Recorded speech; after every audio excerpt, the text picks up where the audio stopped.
नमस्कार दोस्तों, कैसे हैं आप लोग। उम्मीद करते हैं आप लोग बहुत अच्छे होंगे। दोस्तों, यदि आप एसएससी एमटीएस की तैयारी कर रहे हैं तो आपके लिए एक बहुत बड़ी खुशखबरी है कि एसएससी ने कुल 11,000 पदों पर 11,409 पदों पर वैकेंसी आउट कर दिए हैं।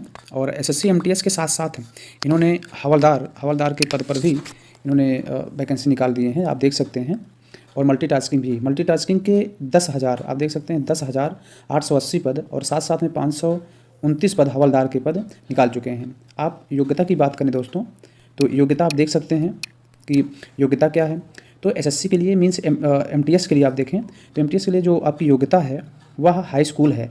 हाई स्कूल आप पास हैं या इसके समकक्ष आपके पास क्वालिफिकेशन है तो आप इसके एलिजिबल हैं। साथ साथ में जो हवलदार की वैकेंसी है दोस्तों, आप इसके लिए भी देख रहे हैं कि यही योग्यता है। मींस जो एमटीएस के लिए है वही योग्यता इसके लिए भी है दोस्तों कि हाई स्कूल इसके लिए लिया गया है। किंतु दोस्तों इसमें यह है कि हवलदार पद के लिए आप हवलदार पद के लिए देखेंगे तो इसमें रनिंग है, आप देख सकते हैं। मेल और फीमेल के लिए 1600 मीटर 15 मिनट में है दोस्तों। वहीं फीमेल के लिए आप देख सकते हैं 1 किलोमीटर है, वह 20 मिनट में है दोस्तों। मेल की जो हाइट है दोस्तों आप देख सकते हैं 157.5 सेंटीमीटर है और फीमेल की जो हाइट है वह 152 सेंटीमीटर है दोस्तों। और मेल की यदि हम चेस्ट की बात करें तो 81 से लेकर 86 सेंटीमीटर है दोस्तों।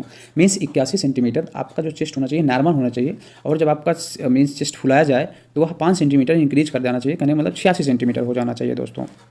तो ये अच्छा, जो ये फिजिकल का कंडीशन है दोस्तों, फिजिकल ये सिर्फ और सिर्फ हवलदार पद के लिए है।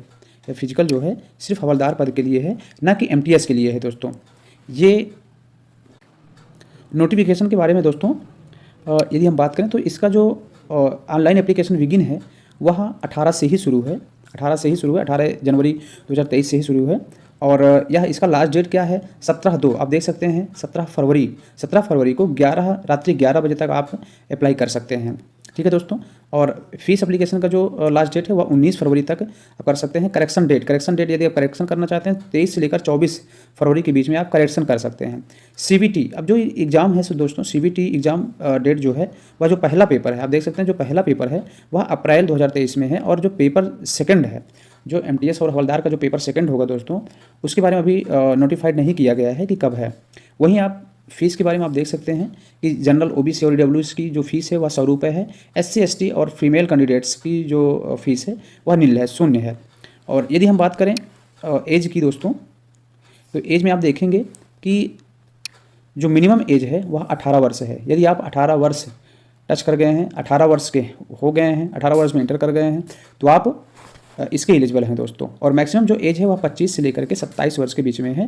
और एज रिलैक्सेशन में आते हैं तो उसका क्या कहते हैं कि यदि आप एज रिलैक्सेशन में हैं, छूट में आप क्या कहते हैं कमांड रखते हैं और सर्टिफिकेट आप देते हैं तो आपको 5 साल के लिए छूट मिल जाती है दोस्तों। तो ये सारा एज के बारे में डिटेल है दोस्तों। अब हम बात कर लेते हैं कि जो वास्तव में स्कीम ऑफ इस एसएससी एमटीएस साथ साथ में हवलदार का जो स्कीम ऑफ एग्जामिनेशन है उसके बारे में हम बात करते हैं दोस्तों। तो आप देख सकते हैं कि जो इसका एग्ज़ाम है इसमें साफ साफ लिखा है the examination will be consist of a computer based examination. ये कंप्यूटर बेस्ड एग्जामिनेशन साथ साथ में फिजिकल इफिशियंसी टेस्ट पीईटी या physical standard test only for the post of havaldar. जो फिजिकल इफिशियंसी टेस्ट है, कहने का मतलब जिसमें फिजिकल है दोस्तों वह सिर्फ हवलदार के लिए है, ना कि एमटीएस के लिए है। तो इसमें आपको कन्फ्यूजन नहीं होना है। जो ये फिजिकल इफिशियंसी टेस्ट है वह सिर्फ और सिर्फ हवलदार के लिए है, ना कि एमटीएस के लिए है दोस्तों। उसके बाद जो दूसरा पॉइंट है दोस्तों, the computer based examination will be conducted in Hindi, English and in 13 regional language. कहने मतलब ये है दोस्तों कि हिंदी और इंग्लिश में रहेगा, साथ साथ में 13 ऐसे क्षेत्रीय भाषा रहेंगे, क्षेत्रीय भाषाओं में भी परीक्षा होगी। अब उसके बाद दोस्तों ये है there shall be no provision for reevaluation and rechecking of the score, no correspondent in this result shall be entertained. कहने मतलब ये है दोस्तों कि आपका जो मार्क्स होगा उसमें क्या कहते हैं स्कोर होगा, उसकी रीचेकिंग नहीं की जाएगी दोस्तों, पुनः उसकी चेकिंग नहीं की जाएगी दोस्तों। अब हम बात कर लेते हैं कि जो कंप्यूटर बेस्ड एग्जाम है वास्तव में उसका पैटर्न क्या है। और इस बार दोस्तों पैटर्न चेंज हुआ है। और क्या पैटर्न चेंज हुआ है आप इसको देख लें। इसमें चेंजिंग ये हुआ है दोस्तों कि जो इसका सेशन 1 होगा इसमें आप देख रहे हैं कि न्यूमेरिकल एंड मैथमेटिकल एबिलिटी होगा, वो भी इसमें 20 क्वेश्चन रहेंगे दोस्तों, 20 क्वेश्चन रहेंगे और एक क्वेश्चन 3 नंबर का रहेगा, टोटल 60 मार्क्स रहेंगे दोस्तों। इसी में जो दूसरा क्या कहते हैं कि पार्ट होगा वह reasoning ability and problem solving होगा, ये भी 20 क्वेश्चन होगा और से 60 मार्क्स होंगे।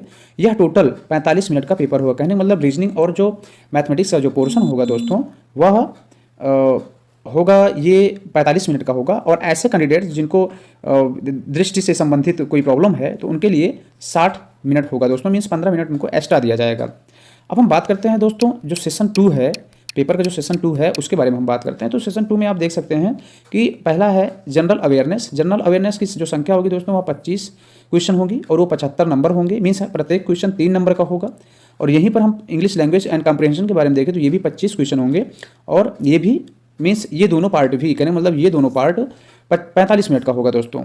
और 60 मिनट वही होगा जो कैंडिडेट्स क्या कहते हैं कि दृष्टिबाधित हैं उनके लिए दोस्तों 60 मिनट मीन्स 15 मिनट एक्स्ट्रा दिया जाएगा। अब हम बात करते हैं दोस्तों निगेटिविटी के बारे में। यह एक महत्वपूर्ण बिंदु है कि निगेटिव मार्क्स कैसे लिया जाएगा।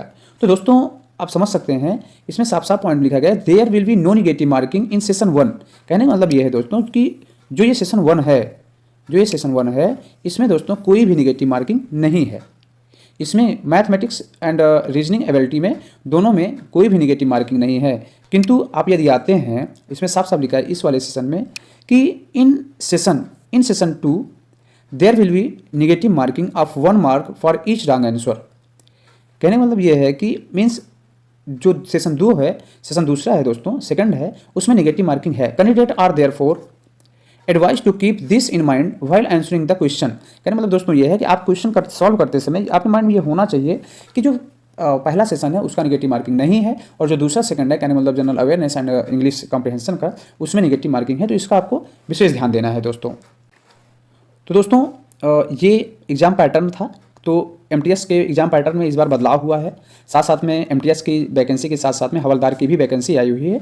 अब ये है जो एग्ज़ाम आने हुए हैं जैसे numerical ability and mathematical ability है, तो उसमें जनरली आप जानते ही हैं कि जो उसमें क्वेश्चन इंक्लूड किए जाते हैं, जिस टॉपिक्स इंक्लूड किए जाते हैं वही है कि क्या कहते हैं कि इसमें जो कैंडिडेट्स होते हैं उनका मैथ्स में इंटरेस्ट क्या है उसी के संबंध में टॉपिक दिए गए हैं। जैसे आप देख सकते हैं problem solving, integers and whole numbers, साथ साथ में एलसीएम, एचसीएफ, डेसिमल, फ्रैक्शन, ये fundamental arithmetics operation and BODMAS, ये है परसेंटेज रेशियो। मीन्स जो आप कंटिन्यू पढ़ रहे हैं मैथमेटिक्स में वहीं से क्वेश्चन यहाँ से बनने वाला है।